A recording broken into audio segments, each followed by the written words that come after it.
But thanks everybody for coming. Appreciate everybody being here. We're excited about season starting, just like everybody else around the country. You know, everybody's undefeated. Everybody's thinking real positive things about their teams right now. But I think we have more of a reason to, because we return 4 starters off last year's team. And Kendrian Elliott was not one of those starters last year, but that's because she was playing behind Crystal Polk, who had an all-conference type of year as a senior. In that interim, Kendrian has done a lot of the same things that Crystal did the summer before her senior season, and now Kendrian is set, ready to not only take Crystal's place, but surpass things that Crystal did last year. As far as our team overall, we've got all of our guards back. We added Destiny Johnson from Sand Springs, so we really like our guard group right now. We like the things that they're doing on both ends of the floor. The only other addition is Emma Durer, who's a 6'4" post player from New Jersey. So again, we haven't had as many times to stop and teach and break down because everybody's familiar, and DJ and Emma have picked things up really quickly. So I'm excited. I'm excited about where our team is from a culture standpoint. I think we got away from the culture that we wanted for a couple of years, and our win-loss record resembles that. But I'm excited about where we are now culture-wise and the buy-in from everybody. So I'm just ready to get going. Kendrian, for you, trying to replace Crystal, how much were you motivated by what she did before her senior year and then throughout her senior year?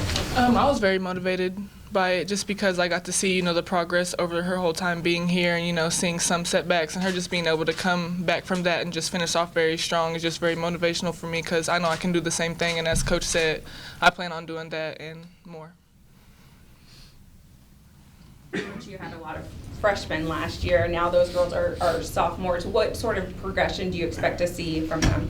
Well, not only did we have a lot of freshmen, at least 2 of those were starters a lot of the season. So to have them back now, sometimes you forget that they're only sophomores because of their maturity and the experience that they gained over the course of last year.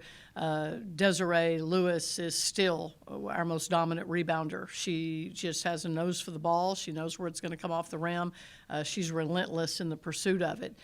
Maddie Biddle is doing the same thing she did last year as a starter in terms of her ability to shoot the 3. I think the thing that she's done in the offseason is develop more of a mid-range game, being able to go off the dribble a little bit. Who do you feel has improved the most from last year to this year?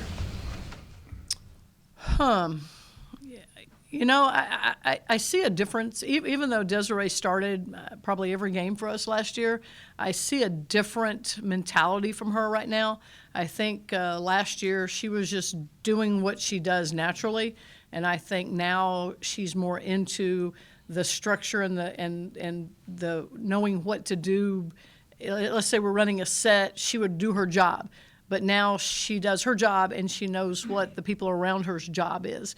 So I think we've seen the biggest growth from her probably. You talked about the team getting back to culture-wise where you were when you were a little more successful. What do you see as the kind of potential, the ceiling of this team? Well, we're in a tough league, and that makes it hard to begin with. And if your culture's not good, then that makes it even harder. So I think now with where we are, certainly you have to go through that non-conference portion, but conference-wise, all these guys know what to expect now. They know what they're going up against every night, and I think with that additional buy-in, the way they're playing together, I think that gives us a better chance. Coach Bob, your first 7 games at home with a good home schedule to start. Yeah, kind of like everything's home in November and everything's on the road in December. But, scheduling is hard because you don't have a lot of schools close to you. We're playing the Power 5 schools in Oklahoma State and Arkansas. Obvious reasons. They're close to us. They benefit our RPI, and they make us better going into the conference. Other than that, it's hard to find teams that are within a 4-hour proximity to you. So, but I like our schedule. A lot of it's the same teams that we played before, Stephen F. Austin, Little Rock. We played Abilene Christian here last year, so we go there next year. We had Stetson here last year, so we go there this year. But some common opponents that people can identify with. What about the conference as a whole, Coach? Again, it's tough. It's you've got UConn is the headliner, obviously, but then you've got people, you got programs that administrations have just. Women's basketball is the premier sport at their schools, and they have put the money behind it to prove that. Teams like Central Florida, South Florida, Cincinnati, Houston. Those guys they want their women's basketball program to be in the NCAA tournament every year. And so they're putting the backing in there for them to do that. And those 4 teams are ranked preseason at the top. And so, but then you've got a lot of other teams who are close to those teams, and we're all battling it out to be in that top 4. And but again, we've got guys that are returning that kind of know what to expect now, so that makes it a little bit easier. How many kind of tournament teams do you think are in the conference that can get in?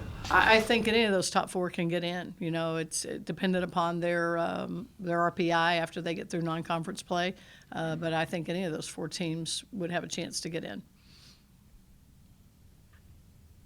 Ken, what kind of things in the off-season did you do to prepare you for this year? I just put in a lot of work in the gym as far as outside of what we were already doing, but I feel like a lot of it had to be my mentality about the way that I approach things. I think that's the main change that I made. And once again, I was just very optimistic about this year and the people that we've brought in over the summer, the work we've done as far as strength and conditioning and different things like that.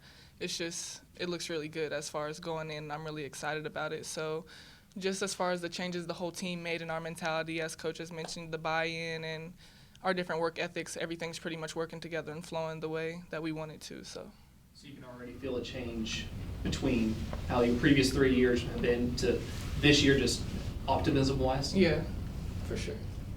And Kendrian, you're just one of 3 seniors. Talk about your leadership role and your responsibilities now as a senior.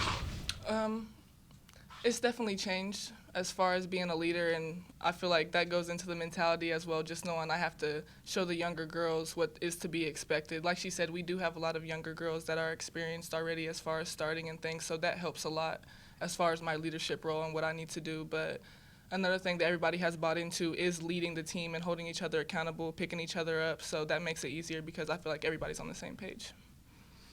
Does it seem possible this is your senior year? No, it definitely doesn't. It went by as fast as everybody said it would, and I didn't believe them, so. What are some of your goals for this year? Both individually and as a team. Well, I want to average a double-double, both non-conference and conference, and I just want to be able to carry us as far as we can go. The tournament is obviously something that everybody talks about and wants to get to, and I'm very optimistic as far as the losses that we took last year and different things. There was a lot of close games, and I feel like those are the types of games we'll be able to win to give us a better chance. Anything else? Thank you, ladies. Okay, thank you guys and ladies.